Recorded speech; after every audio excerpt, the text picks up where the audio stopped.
My next speaker is Dr. Noelle Fields, who's from my neighborhood, University of Arlington.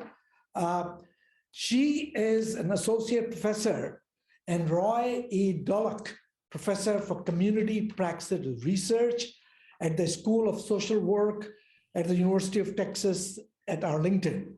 She's a gerontology health researcher. Her focus is on family caregiving and home and community-based services for older adults.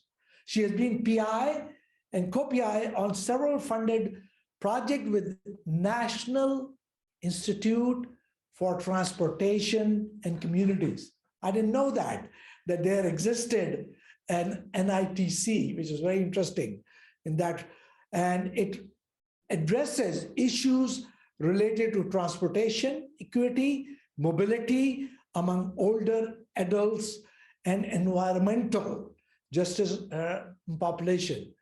So she will be talking to us today about leveraging volunteers to support ADRD family caregiving and to help address health disparities. Dr. Noelle Fields, please.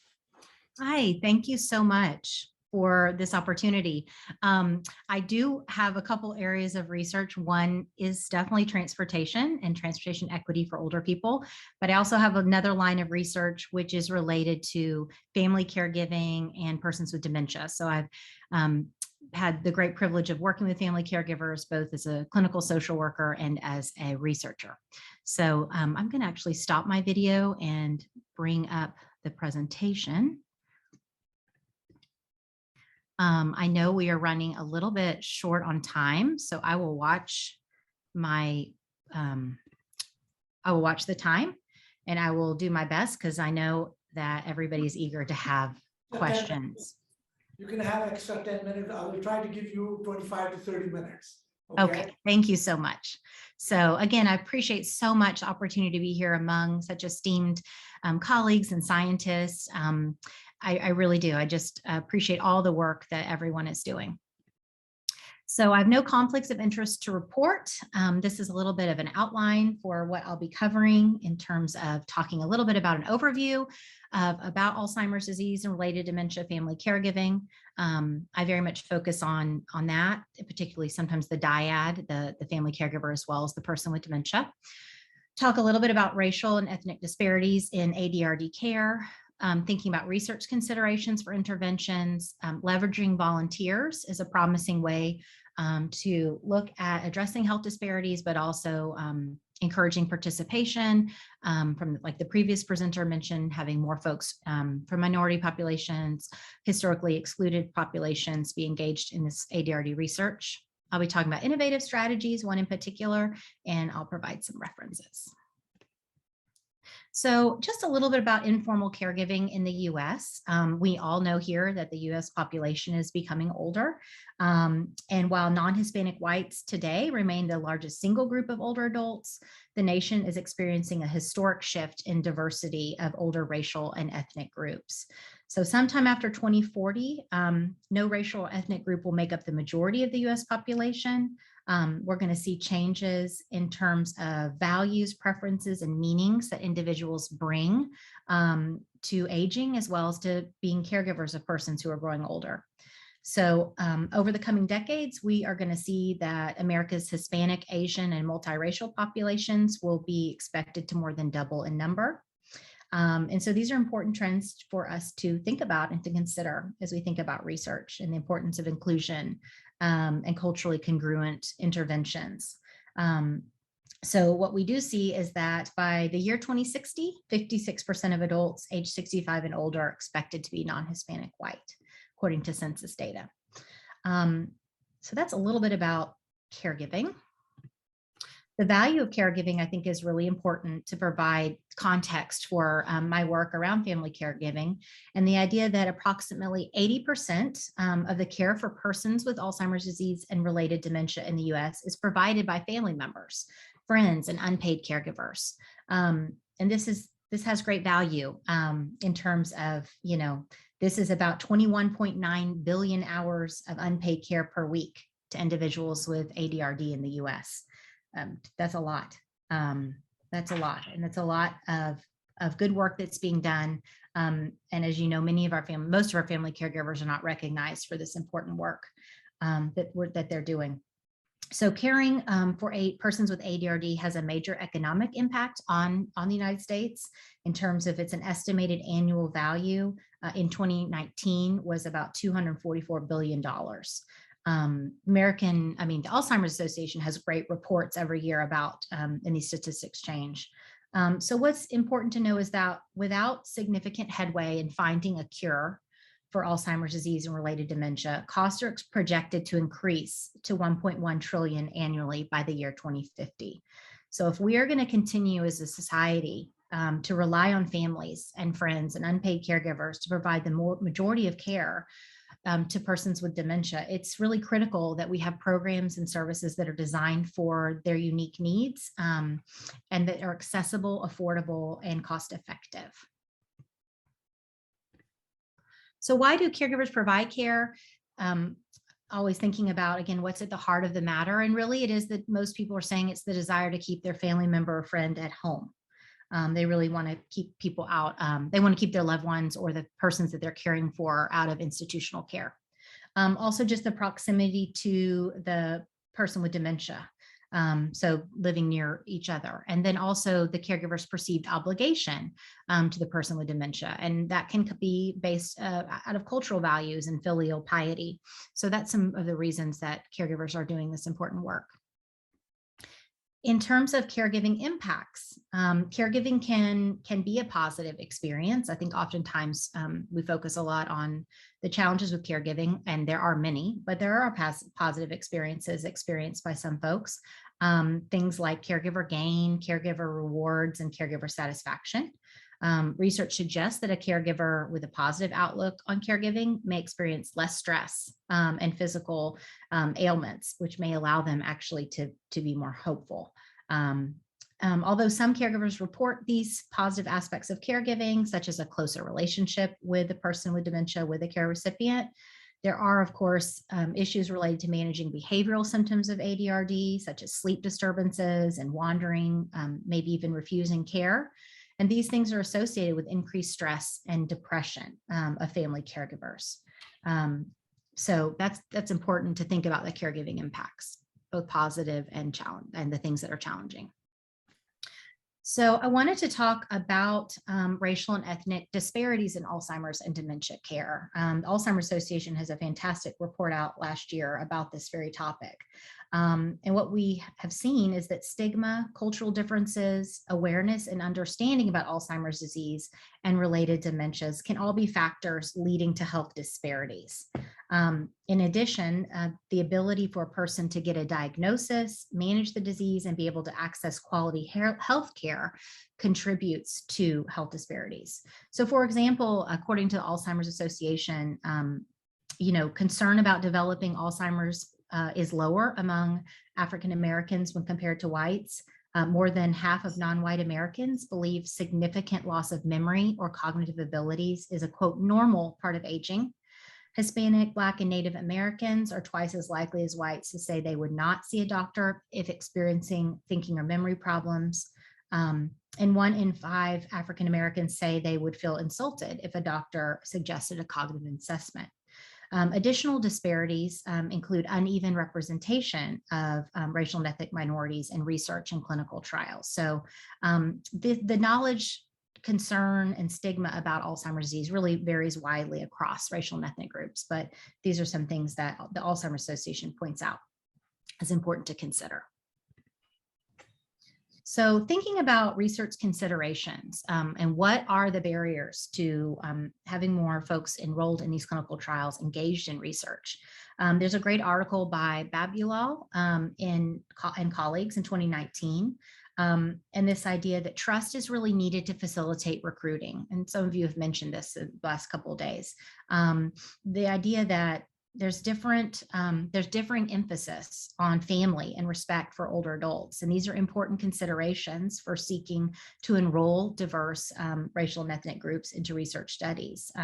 Many times researchers are not well trained to effectively partner with these diverse communities, to build trust, to facilitate that recruiting, to communicate strategies about health research for potential participants, and to develop not prepared or well-trained to develop culturally informed or culturally congruent retention strategies.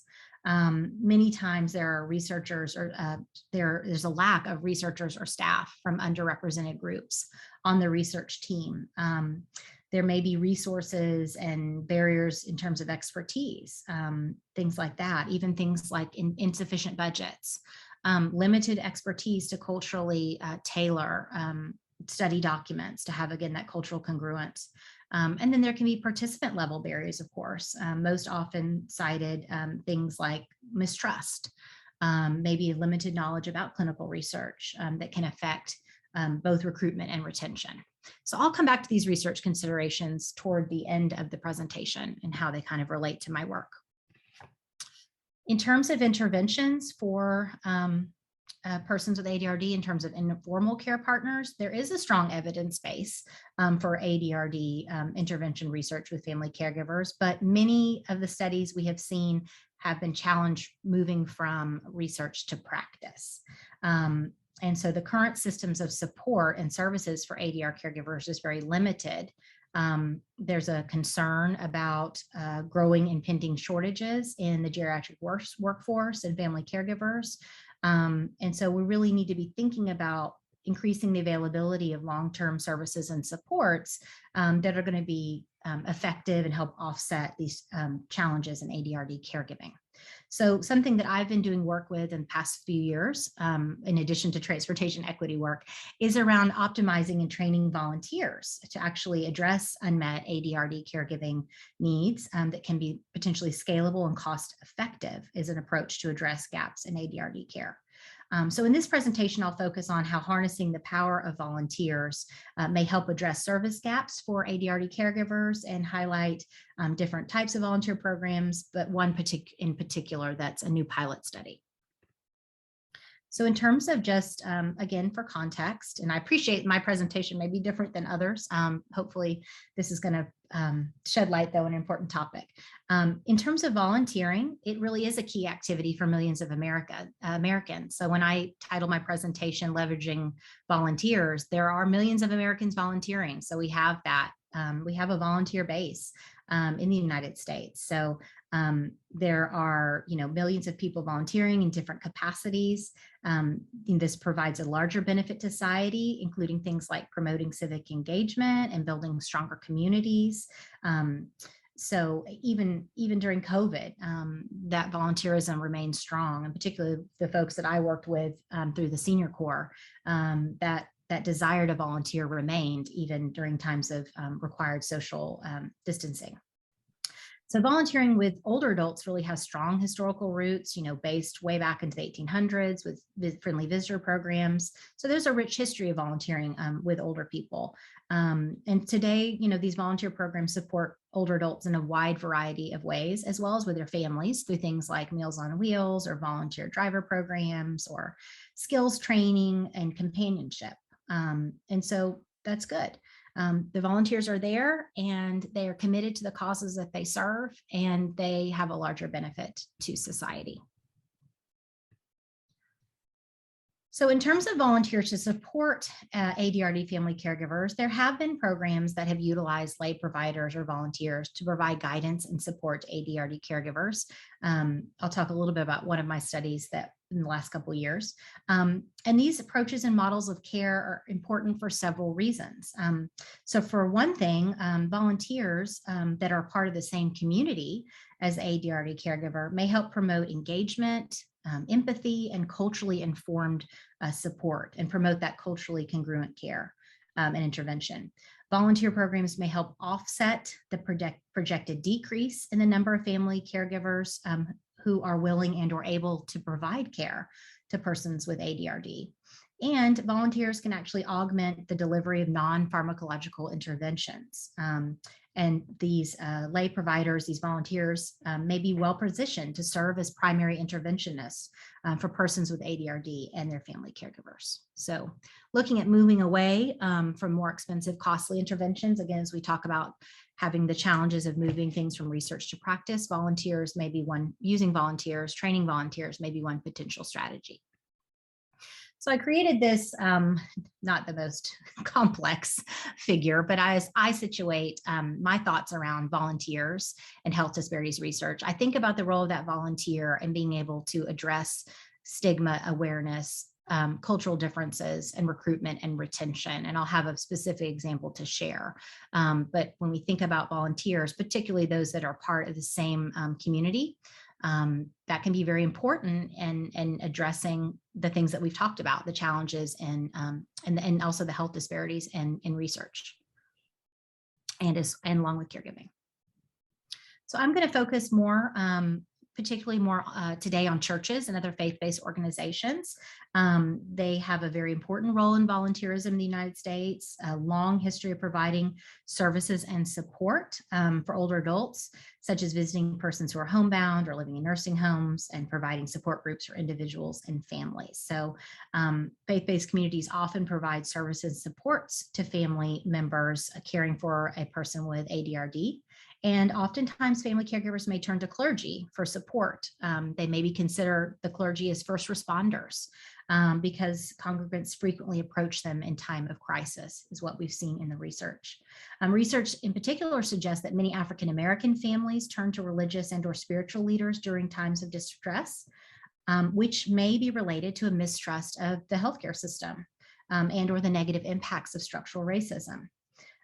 For some caregivers, barriers to utilizing formal services such as respite may be due to a discomfort in leaving their relative to be cared for by a quote stranger.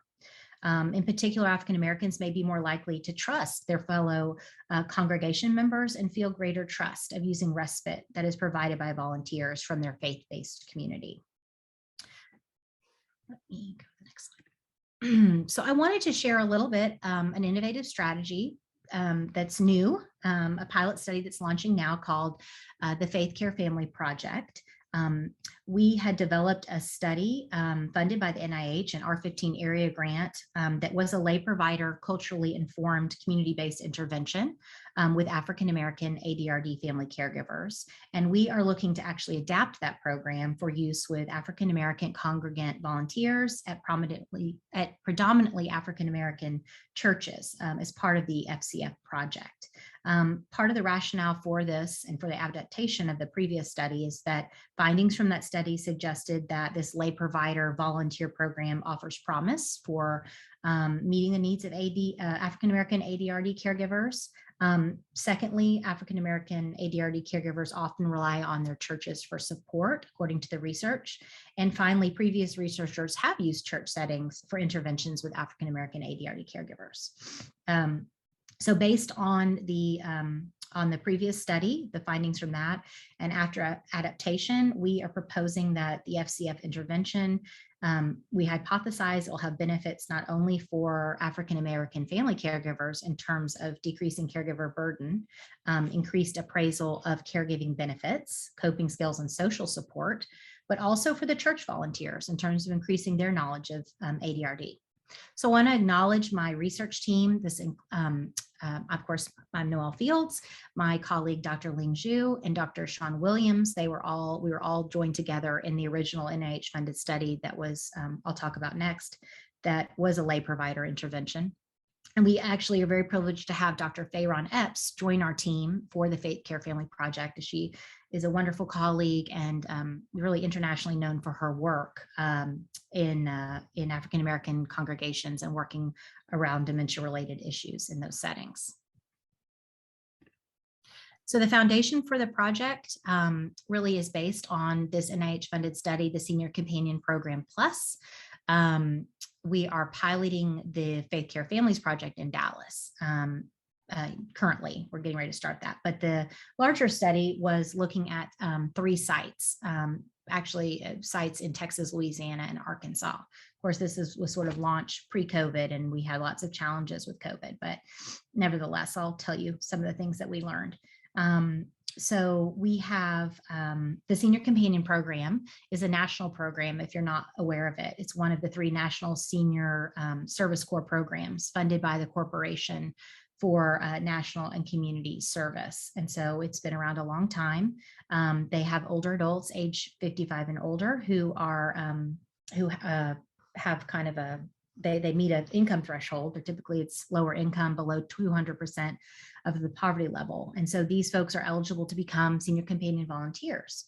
And they serve anywhere from 15 to 40 hours a week, helping an average to 2 to 4 adult clients. It's a remarkable program that I hope we can shed more light on and give attention to, as it's been going around a long time. So we basically began our Senior Companion Program Plus project by training these volunteers, augmenting their knowledge, and providing more dementia-specific education in hopes that we could create an intervention that was community-based, where they could then share that information, that knowledge, with family caregivers. So it pulls me and my team out as sort of, quote, experts. We do kind of train the trainer model and let the senior companions be the ones that provide the intervention. And so we really were trying to see if this model designed for African-American ADRD caregivers, improved burden and or stress, coping skills, and social support. So they meet weekly. It's again a dyad. It's a volunteer caregiver dyad. There's 9 weekly modules. And unfortunately, our study was funded, enrollment ended early due to COVID-19. So we have a very, very modest sample. So little I can say other than we have some promising findings in terms of decreased caregiver burden, increased coping skills, and increased satisfaction with social support. Nevertheless, we found value in that project. We'd actually done a pilot, and then of course we had the NIH study, again, modest sample sizes, but definitely some promise. And so the idea of the FCF project, the Faith Care Family Project, is going to be adapted from the Senior Companion Program Plus, but it's different in the sense that Faith Care Families, we're training lay providers who are church volunteers instead of senior companions. And we're training them to provide a psychoeducational intervention face-to-face with African-American dementia caregivers in a church setting. So the 9 educational modules focus on various topics such as facts about diagnosis and treatment of ADRD, coping skills, finding purpose in caregiving by strengthening spiritual components and other aspects of providing care that these caregivers use to enhance meeting. So it includes a 12-hour training for the church volunteers, and the reviews the essential components of the intervention. And then the church volunteers will deliver 1 module per week of the intervention to the African-American dementia caregivers that are in the church. This is a weekly 60-minute meeting over a 3-month period. So it's very much based on kind of the feasibility of our other project, although with some logistics that we'll address as we move forward in terms of a church setting. In terms of the study aims, I don't want to keep people too long, but we are looking, I think it's important to point out the study aims within the context of the idea of leveraging volunteers and talking about health disparities, because the design of the study is really looking at getting input from church members and pastors. We want them to look at the key components of the previous study and what are their recommendations for implementation. So thinking about that culturally informed, culturally congruent care, what is most important. So they'll be very involved in informing the adaptation of the intervention. We hypothesize that through this engagement, engaging pastors and church volunteers as collaborative partners will result in a more culturally informed, logistically sound intervention for African-American ADRD family caregivers. And we'll also be using some focus groups with folks. The second aim is to look at whether the church volunteers, these lay providers, gain knowledge of ADRD through the training. So we are hoping, as we found in our other study of the SCP Plus, that churches volunteers will have an increase in knowledge after their training. The third aim is to do the family caregivers evidence more knowledge of dementia, decrease stress, improve well-being? Do they have increased social support and better coping skills after they participate in the Faith Care Family Program project? And so we have some hypothesis around that. And then we also think it's important to think about qualitatively how the participants experience the intervention. So that will help enrich the results of the more quantitative, but we will ask them about their experiences, why they, we'll be examining why folks score differently on different, on the major outcomes. We'll get input about the use of volunteer approach and thinking about working with pastors, clergy about the long-term sustainability of this type of intervention. So I'm bringing it back to my model that I sort of, not model, but figure that I put together for this presentation, and thinking about why volunteers and how can they be used as a, can they offer promise in terms of health disparities research in ADRD caregiving. So looking at the volunteer will be a church member. So they're situated in the same community as these family caregivers of persons with Alzheimer's disease. If we think about the issues raised by the Alzheimer's Association and even our colleagues here about stigma, awareness, the issues with recruitment and retention and cultural differences, we're sort of situating ourselves and thinking that the volunteer can help address this. So in terms of stigma, these are church volunteers, a church setting. So being able to dispel myths about Alzheimer's disease and related dementia, allowing people to understand it's not a normal part of aging, and having that church setting for people to feel more comfortable to ask questions and raise concerns. In terms of awareness, through the intervention, there's going to be education, but also resource sharing about community resources to support family caregivers, ones that they would feel comfortable calling and using. In terms of cultural differences, thinking again about the volunteer who is a church member, having some similarity in terms of shared values, particularly around their faith, around their spiritual life. And in terms of recruitment and retention, we're really relying on 2 community liaisons. They are members of the churches. They actually have been participants and involved in the past with the Senior Companion Program Plus. So they really bring expert knowledge to the team. And we'll also be working, of course, closely with clergy in terms of the recruiting and also retention, working in particular with the clergy, making sure that, from the very beginning, they feel comfortable, confident, and that they feel a part of the study as co-creators. 2 minutes, well. Sir? 2 more minutes. Okay, just wanted to revisit these research considerations that were brought up by Babulal that I mentioned earlier, and how we think these, by leveraging volunteers, we may be able to address some of this. So in terms of trust being needed to facilitate recruiting, we think about our research team is very diverse in terms of background and experience. We have community liaisons, we have the clergy and the churches, the importance of communication. Of course, we have our research team, but we also have the church as the setting to be able to communicate about health research and the potential benefit to study participants. Development of culturally informed retention strategies, again, working with congregants and clergy as well as the research team. We have a diverse, as I mentioned, team background with experience. We have the community engaged approach. In terms of insufficient budgets, this could be potentially cost effective. We're talking about volunteers, again, as sort of my overall thesis that leveraging volunteers can be an important strategy. Limiting the idea that addressing the limited expertise, we have folks that have been a part of the Senior Companion Program Plus, the research team experience with that. We have the community liaisons as well as the clergy. And finally, the idea of addressing these feelings of mistrust, again, from the research team experience and background and the community liaisons in the churches. So that's how I've sort of applied our study to that. In terms, again, the goals of the study, they're really designed to support African-American communities, to strengthen churches and congregants to serve as sort of the idea of being a partner within systems of care, recognizing churches as a community resource for information, support, education about Alzheimer's disease and related dementia.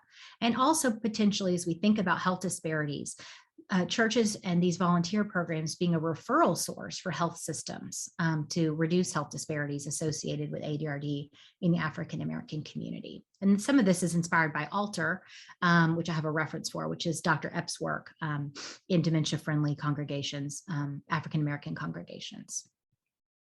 I have a couple other studies just to quickly point out. Leveraging volunteers as part of ADRD research, the Porchlight Project. Dr. Joseph Gogler is the PI on that. And I'm a co-investigator that was recently funded. We're looking at, training senior companions, which again are volunteers, to provide more dementia-capable support to persons living with memory loss and their caregivers. Currently, I have an intergenerational connection study with RRF Foundation on Aging. We're training college students to work with persons with dementia by phone to improve feelings, decreasing social isolation, improving feelings of social well-being. And I have several references. And I just wanted to thank you very much for listening, and just appreciate so much the opportunity to present to this esteemed audience. Thank you to NIH for funding our SCP Plus, and thank you to the Woolens Foundation that's helping us fund our pilot, and also the Roy E. Dulac Professorship in Community Practice. Yes. Thank you. Great. Thank you very much, and congratulations on your efforts, reaching out to the community, reaching out to the churches. I mean, really volunteering, and that's where I see the future is going to move on.